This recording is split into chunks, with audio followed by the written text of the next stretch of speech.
Hello everybody, welcome to our How You're Feeling, or weekly How You're Feeling. I hope you've all had a good weekend, a good week. So we thought, Mark and I were just saying, what should we talk about today? Is a smorgasbord of delights. Is it doubling your antidepressants? Is it... Well, we talked last time about how I felt better, I think. We did talk about the meds last time. Okay. But I think... I think that's just continuing. I think that sense of sort of ease is continuing. I don't know if I've talked about that feeling of waking up in the mornings and feeling... I'll tell you one hang-up I have had this week is the permanently beautiful weather.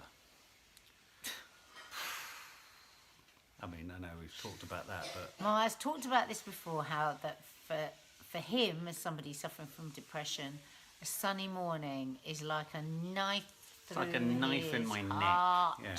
Yeah.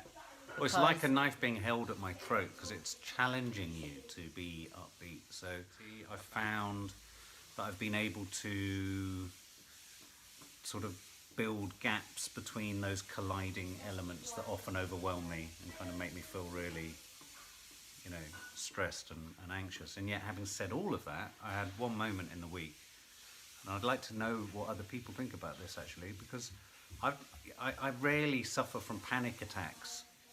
In the sense of being unable to cope, and I can't remember where I was. Never known you to have a panic attack. That's right. I was about to go out to meet my mother for a show in North London, and I literally found myself breathless. I found myself stressed. I found myself fearing that something catastrophic was about to happen.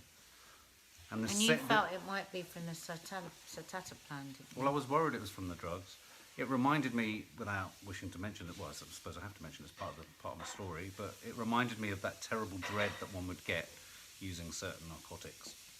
And it was a really frightening, depressing, and to the point that I felt like something was going to come in from the side and literally sort of hijack whatever stability I was getting. I don't know if other people get that sense of feeling that you're right on the edge of it all being taken away from you. And I did the CBT thing. I wonder if anybody else has had that from this particular drug, whether they've got panic attacks. But I just felt a total sense of there was an incoming disaster.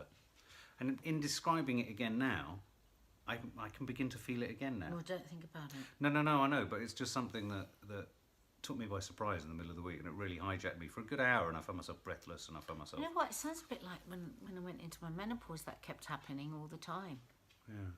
Maybe you're having a menopause. So that was odd. A menopause. Because Mark is on a really strict get lean plan, aren't you? Where you're doing really specific exercise and very specific food, because your food is very chaotic, isn't it? You're quite starvy and bingy, so you've decided to not medicate with food. I think of all of the addictions, I think the biggest one is food. I think food is a problem for everyone.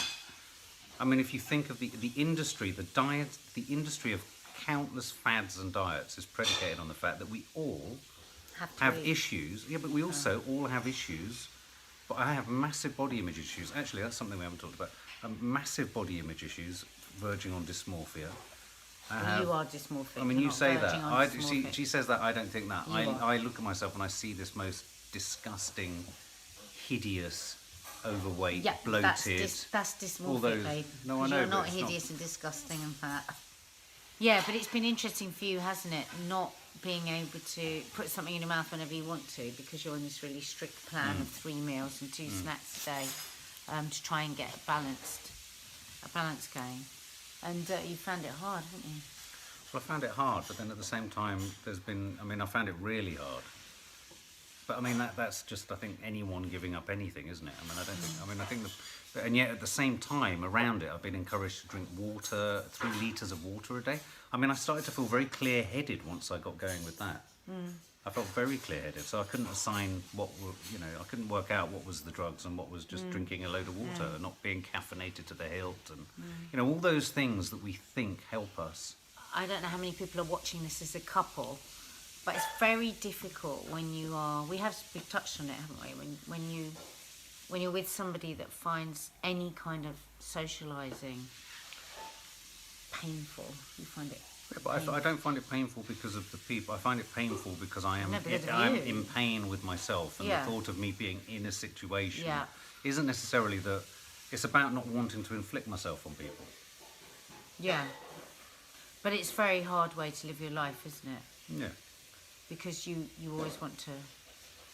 Really, you'd just be happier if you were just always with me and the kids and nobody else. I feel. Yeah, or on my own. Yeah.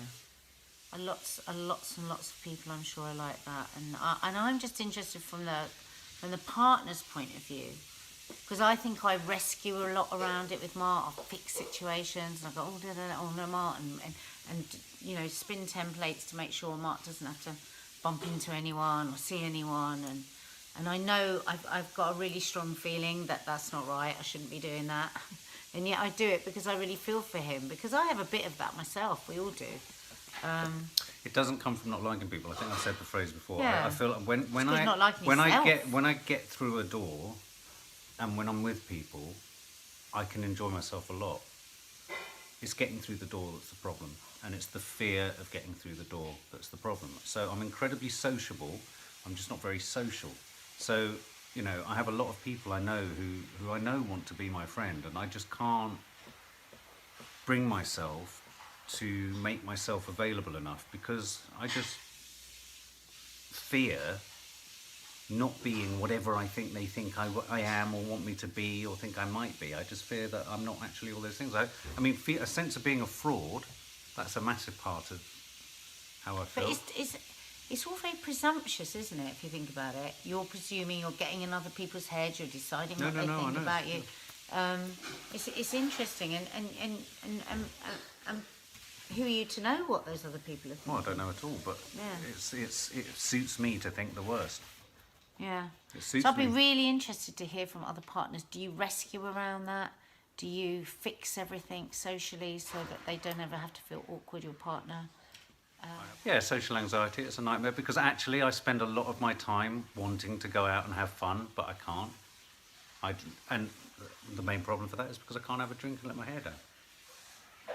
You know, if you've got, and that's what I mean, that's why I think there's a connection between anxiety and drinking and everything, is that, Yeah. and addiction, is that if you don't feel confident or you don't feel likeable or you don't feel capable, you literally cover it a bit. fortify yourself Yeah. with alcohol. Yeah.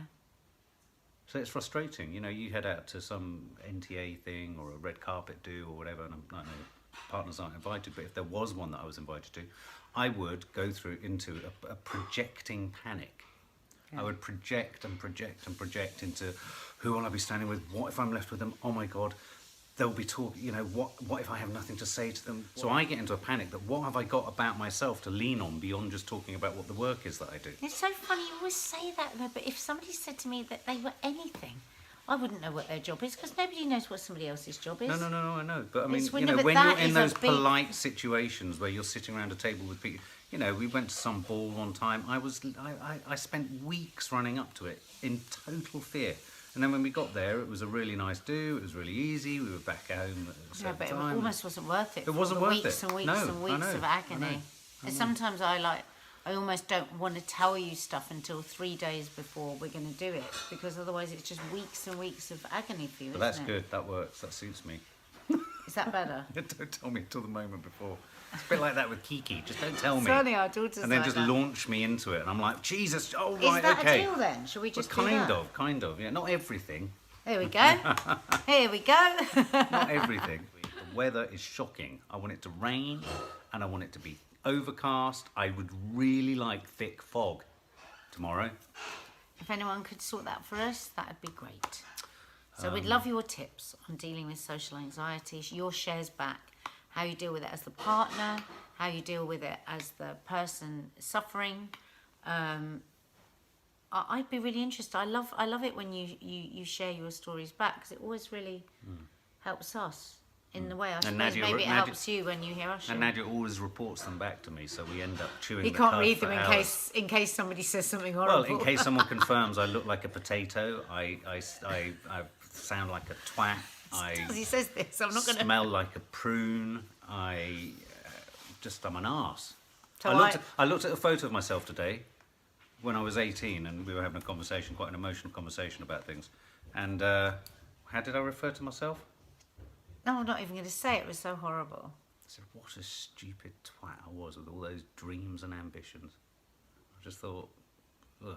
But I think that there's a lot of people that have depression and anxiety do that, don't they? Don't you? If you're watching, where everything that happens, it feels like... So you find a lovely picture of you when you were 18. I see, oh, look, there's a boy with hopes and dreams and ambitions, amazing, you know, look at all that you've achieved, because you've achieved a lot. You look at it and you go, what an arsehole for thinking he was going to achieve anything, and what have I achieved? It's the brutality to yourself is just... It's heartbreaking for the other person to watch. It really is.